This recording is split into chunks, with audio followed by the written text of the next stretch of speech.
তাহলে ভারত যখন মেসেজ দিল যে নির্বাচিত সরকার ছাড়া আমরা ওয়ার্কেবল রিলেশন করব না, তখনই ডক্টর ইউনূস স্যার বুঝে গেছে আমাকে ভোট দিতে হবে, এবং উনি বুদ্ধিমান মানুষ, উনি ভোট দিয়ে দিয়েছেন। 26 সালের ভোটটাও সেই অর্থে আওয়ামী লীগ ছাড়া হয়েছে এবং আওয়ামী লীগের 14 দল ছাড়া হয়েছে। যে কৌশল বঙ্গবন্ধু করেছিলেন, বঙ্গবন্ধু ছাড়া অন্য কেউ থাকলে এটা সাহস পেতেন না। বঙ্গবন্ধু এটা করার কারণে ভারত রুষ্ট হয়েছিল। এখন এটা খুব জটিল একটি ইস্যু বাংলাদেশ ভারত রিলেশন, এবং খুব অতীত থেকে বলতে হয়। যেমন বঙ্গবন্ধু বা আওয়ামী লীগকে সবাই বলে ভারতের বন্ধু, ভারতের দালাল।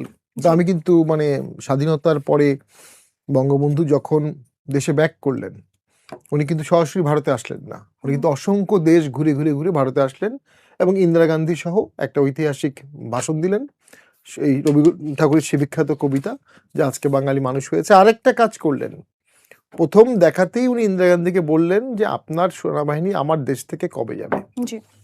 এবং এটা শোনার পরে ইন্দিরা গান্ধী পাজেলড হয়ে গেছে, উনি কল্পনাও করতে পারেননি যে আফটার সো মাচ হিরোইক এফোর্টের পরে এই প্রশ্ন বঙ্গবন্ধু করবে।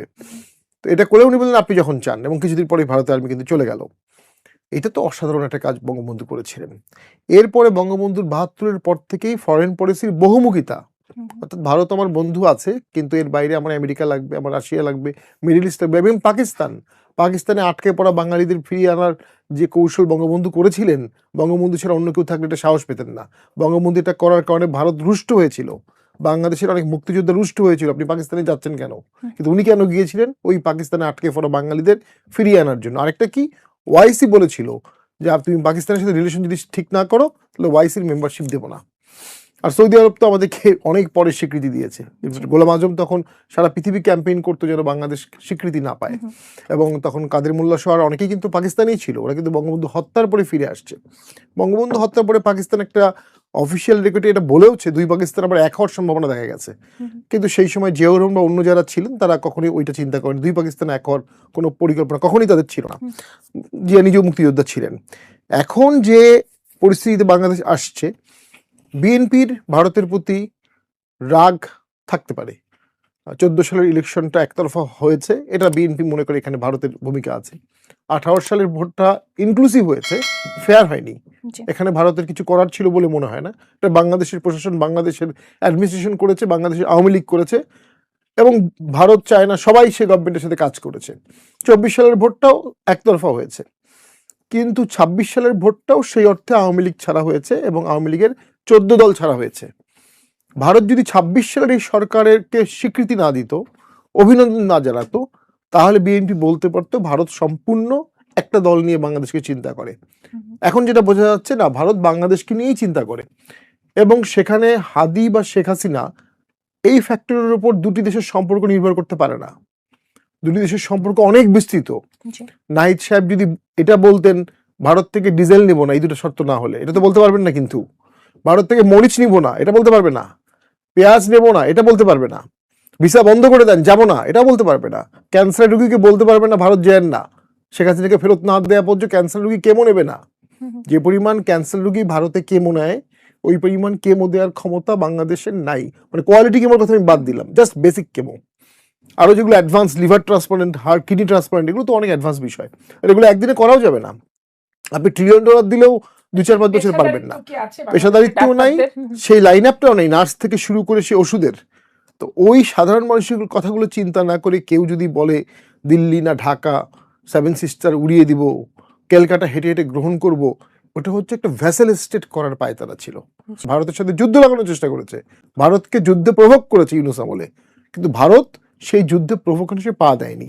ভারত একটাই কথা বলেছে, নির্বাচিত সরকার, নির্বাচিত সরকার, নির্বাচিত সরকার, এবং সেই নির্বাচিত সরকারে ভারতের যে ইনসিস্টেন্ট, এটা বাংলাদেশের দ্রুত ভোট হতে হেল্প করেছে। বিএনপিকে এটা বুঝতে হবে, আমি 2 মিনিট সময় নিব।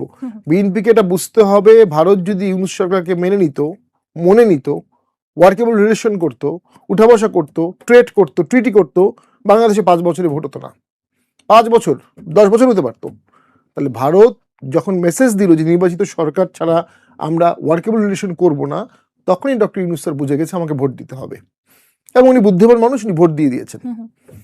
সে কারণে কিন্তু সেই দ্বন্দ্বের বাই প্রোডাক্ট বিএনপি, ডক্টর ইউনূসের সাথে ভারতের দ্বন্দ্বের বাই প্রোডাক্ট বিএনপির আছে গভর্নমেন্ট, যেটা অনেকেই বলতে পারে যে কারণেই অনেক সময় আওয়ামী লীগের সাথে ভারতের সম্পর্ক বেশি ছিল। 91 থেকে 96 গঙ্গা চুক্তি হয়নি, কিন্তু গঙ্গা চুক্তি হয়ে গেল 97 সালে। সেম ফর শান্তি চুক্তি, সেটা 91 থেকে 96 হয়নি, হলো 98 2000 সালে আওয়ামী লীগের আমলে। বাট ওই দৃষ্টিভঙ্গি থেকে ভারত বের হয়ে আসতে হবে।